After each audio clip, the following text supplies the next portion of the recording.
So Guys, it's time for the Alivast Oracle. Oh man, hey. You know it's the... No. Before Bosco says a thing, he doesn't mean it. What? You've been mean to them lately. I haven't been mean to them. What have I have not said a word. Yeah, the sports stuff. I have no recollection of these events. Although I will say, for some reason, this particular issue seems a lot better than the last couple. All right, you know what? You can read Culinary Criminal creates consternation. Well, actually, there's one in particular that I want to read, and it's at the bottom. Pips. I want to read Pip's quest because it's all the way to Beware-wolf. Pip immediately? I just happened to see the art, and I was like, I'm reading that. Where's Pip? Wait, building conductor in Alivast? No, you got to go all the way down to the lady. It's next to the lady. Next to the Lady of Livrosea. Oh, Pip's quest line: Monster Kodak Beware Wolf. Yeah, because lycanthropes are cool, and I'm gonna read that. They are, except clown lycanthropes. Not a big fan of those. Those are the worst. Or I guess I should say lycanthropes, if I'm gonna be technically correct. All right, you can read it off. All right. Well, you start with the first one because we got to start at the top. I'm very tired. Can you please read? All right, fine. I'll do the top one. Culinary criminal creates consternation. Really? Consternation. This alliteration is hurting me. Ludwig Hudenpyle The escape of Gobo Gourmet from the Alivast Culinary Correctional Facility, also known as Not Arm Asylum, has not only left the city guard with egg on their faces, but has created chaos in the streets, as word of his breakout has left many looking over their shoulders. Many citizens remember the giant gelatinous cube incident, which Gourmet referred to as a gelatin dessert. But even without the widespread destruction, many were horrified by the inclusion of shredded carrots and chopped celery. The concoction was attractive, but most people were assuming it was sweet. And when it turned out to be savory, it disappointed everyone almost as much as the death and destruction it caused. Commented Jeet Kincaid, a local merchant who witnessed that event.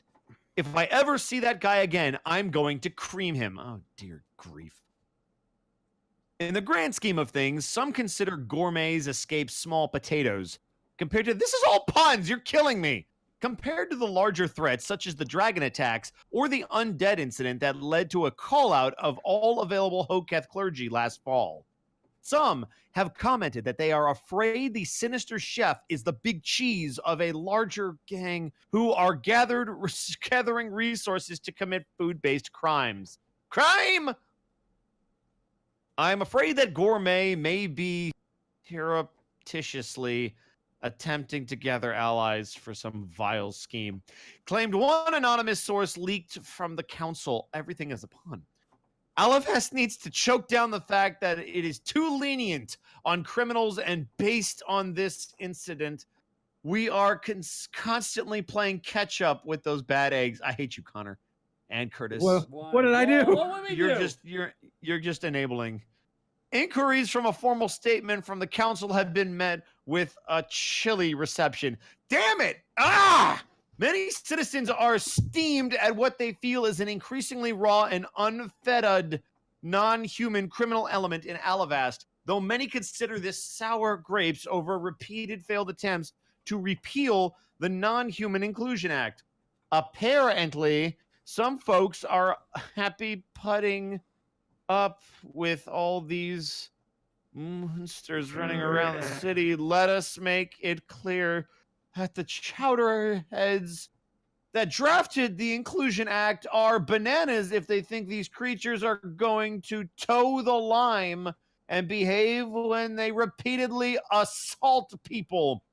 It's a big mistake to think they can bury their urges for violence, said Sir Loinabiff, a noble emigree from the Alton region. Of course he's from Alton, because they hate my life. If the guard can't put this criminal on ice, then they should have their wages garnished. While the guard hasn't issued a formal comment, one anonymous source told the Alivast Oracle, making this about the Inclusion Act rather than a single individual is just a bunch of fluff. Just because you have beef with non-humans, it's not right to take it all out on the good, hardworking citizens that have made this city great, and bigots who use this as an opportunity to spread hate can go fork themselves.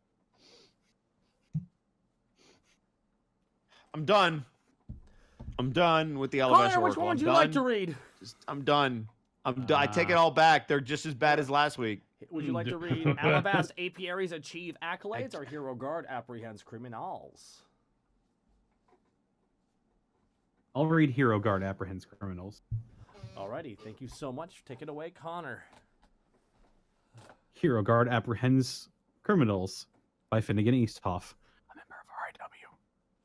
Chaos erupted this morning in the lower general district as one of the local guards apprehended suspects in a wild chase throughout the district. It all happened at 9:45 a.m. today when two known felons, Two Toes the Halfling Orc, and a drow who goes by Phil, attempted to hijack a cart from a local vendor. The two have a history and are notorious for these kinds of thefts by the guard, who have been looking for them as an increase in missing carts has increased over the past couple of weeks. Their scheme consisted of one, Two Toes usually grabbing the attention of the driver or owner. While distracted, Phil would slip in and take the reins and take off, with Two Toe jumping into the cart as they hightail it.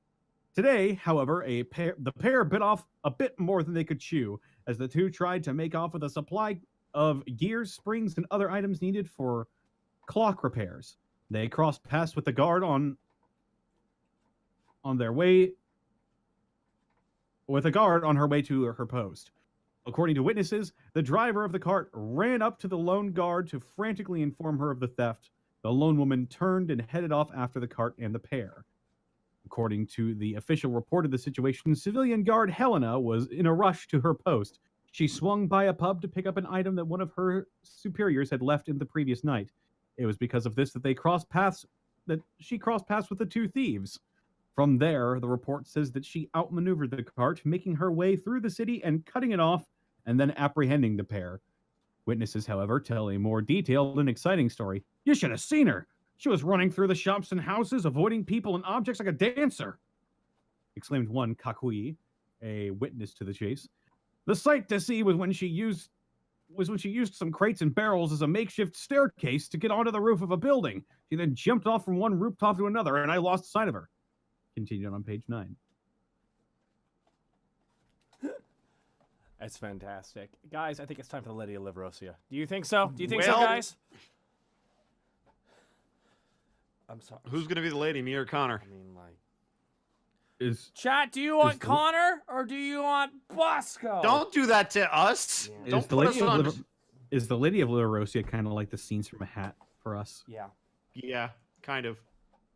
This is for all four of you. I'm just saying, I feel like I've done the lady a lot, so you could totally take it if you want, Connor. Sure, I'll take the lady. If nothing else, I'll read one of the ladies, but at least take the first two. Alrighty. Dear Lady of Livrosea, I am a people watcher, and I like to think that I've gotten pretty good at interpreting interactions between folks. I think I have a real gift for seeing who gets along with whom and can see a good match a mile away. Problem is that when I try and encourage others to pursue a good relationship, I'm often met with resistance, disbelief, and even scorn. Why don't people believe me when I tell them how perfect they would be with a person?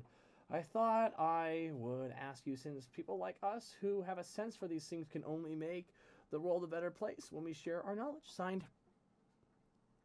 Particular Perror. Dear Perror, I love you. I want you to understand that while it is okay to sign people, if either of them are resistant, you should back off immediately. People's hearts are not playthings for you to toy with.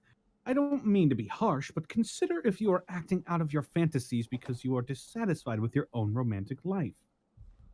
It is not a shameful thing. It's something that many of us need to face. Love is something that needs to develop on its own and can't be forced. You are welcome to encourage and support, but don't try to direct it. It's been on the receiving end of that. I've been on the receiving end of that, and while it's sometimes flattering, it can quickly become uncomfortable. Do you want me to read the next one? Yes, please. Dear Dear lady, I've been living on a farm a long ways out of with my parents, and I'm not really familiar with city life or being around so many people. Even before we moved to this continent, we lived in a really rural area of southern Tracadia, and I didn't have much experience outside of dealing with folks in our little village. Kind of concerned that the boys here won't be very interested in a farm girl like me. I mean, I rather play a game of kickball than dance, and I prefer wearing trousers and a shirt than a fancy dress. And so many of the guys I meet seem to mistake me for a boy since my hair is short and I'm not really like soft like a lot of girls. I got my muscles though, throwing hay barrels and chopping wood, not sitting around knitting. Got any advice for what I can do? Signed, Frustrated Farm Girl. Dear Frustrated, they left out the I love you. Well, I love you. Well, I love you regardless. I don't think you'll have any trouble finding people in Alivast who like you for who you are. There are a lot of guys and girls who find someone with your particular build and interest very appealing. Be genuine and don't try to hide who you are. You may find someone you didn't expect expressing an attraction. If you're feeling bold, enter into some contests where you might be able to show off a bit. An arm wrestling competition, tests of strength, field sports, or even joining one of these new deek-keeking teams I've heard about. Since that game seems to be increasingly popular, be yourself and people will notice. Oh my gosh. All right, Connor, you read the first half of the letter, and then I'll read the lady on this next one. All right. First of all, we love you. Your kind words have helped us in all of our lives immensely. Many of us not even being the ones who ask the questions in the first place, but we all have one large question for you. Is there anything that we can do to help give back? Signed, Damn. Appreciative Fans. Wow, look at these people. Nice. Dear fans, I love you. I want everyone to know that you can all contribute to making this world of ours a better place. Lots of people get wrapped up that the only way folks can contribute is by giving money to good causes. While this is appreciated, we often notice the statues or buildings erected in someone's honor. What is equally important is how we give our time. Often, organizations that help people in need have money and materials, but need labor. Sometimes it's not very glamorous, but knowing that you are a part of something that is feeling a need in the community is really rewarding. Things like shelving books in the Allman Library or packing the food boxes the Ginter clergy distributes to the poor are great ways to help out, even if you are not particularly devoted to those gods. Something really rewarding, but very difficult, is to volunteer at a hospice run by the Hoketh clergy, where you can help people who are recovering from disease or injury. Never underestimate how much just a couple of hours a week can help make the world a better place and make you feel really good. It's awesome, guys. Here we go.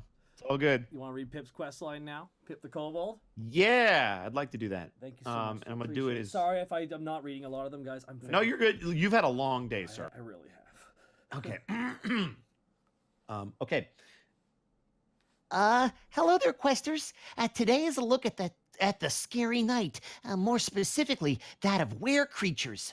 Were creatures suffer from a curse known as lycanthropy, which has its roots from the earliest cases of werewolves. Though over time, it has extended to encompass many different versions of these creatures. While originally and typically of more human origin, after attaining the curse, they soon find themselves transforming into a very creature they have their curse from. From rats tigers, bears, and the more well-known wolves, and in most cases lose all sense of self in their forming animal instincts.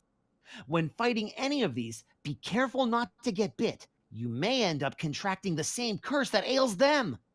You may fight them how you see fit otherwise, but after defeating them, you must set their corpses ablaze and nurse anyone bitten by them. While no cure has been known for the curse after it takes hold, simple healing spells, or more optimally, curse removal spells, can help squash the issue as soon as possible.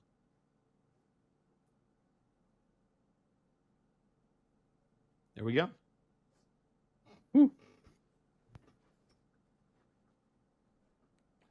I did it. Awesome, dude. Bam. Colin, you got one more in you? Sure. Which one do you want to read? I'm going to read Gregor's Hunter highlight. Yeah. Do it. Here we go, buddy. Gregor. What is with the name Tom? Who the fuck is Tom? That's been coming up a lot this stream. It has, because Tom was the archer. Tom is in Gregor's. Oh, it's Tom. Tom the shitty archer. Oh, it is that Tom. Fumbles, we called him. Oh, shit. They actually wrote about that Tom. Oh, shit. Gregor's Hunter Highlights by Gregor the Northlander. When Gregor does Hunter Highlights, dear reader, Gregor usually recounts instances of exceptional hunters to inspire others to take up the bow, axe, or swinging sling and begin on travels down line of hunting. This highlight, however, is more to inform readers on how not to hunting by means of example, as Gregor would like to introduce Tomenthial Tom Thompson. Tom was lazy, Tom was clumsy, Tom was terrible shot. Most of all, though, Tom was arrogant. Whole time Tom and Gregor went in searching of game for group, Tom regaled Gregor with many claims of felling wyverns, peritons, and scores of goblinoids and kobolds. Amount of flexing was obvious even to younger, more gullible Gregor, since Tom couldn't keep consistent number of kills. Incompetence became clear upon first day of camp, where band was charged with protecting caravan for travels. While Gregor ensured own equipment was up to code, checking bowstring for slack and filling quiver with whatnot. Tom seemed content with simply dropping gear onto ground and dry firing bow to see how far he can draw it back. In his words, for those who haven't read Gregor's equipment upkeep articles, dry firing puts elastic energy gained from pulling back string into bow itself, damaging and reducing overall effectiveness of bow when time for hunt comes. Come around time to take down the roaming boar for food, idiot's bow breaks and group goes without supper. While out on other hunt, Gregor has been able to sneak up upon strong-looking buck, poised to strike it hard for clean kill, when shithead Tom stepped up upon branch and startled prey. Both Buck and Tom panic and idiot fumbled to take shot as Buck fled. In haste, arrow flew not at Buck's flank, but Gregor's. Gregor could not sit for a week afterwards. Last Gregor heard, Tom had found purchase with some mercenary band operating out of Periton. Gregor plays to merciful Uspa, but employers are able to get refund. Amazing work this week to everyone at the Alivast Oracle. I want to thank Alcoholic, Kyrie Ryan 1, Saichi Evie, Night Hunter 66, Boom 1327, Fozzie Wolf, Blackleg McCree, Froggy's Mom, Jim the Rabbit Cow, and Poi Suit 47. All of you do amazing work every single week. I apologize if we can get to all of it this week. It's been a very long day for me. A lot of fantastic stuff, guys. If you've not checked this article out, it is such a fun supplement to the Unexpectables community. Like, this is just pretty goddamn fantastic as always. It's just so much fun.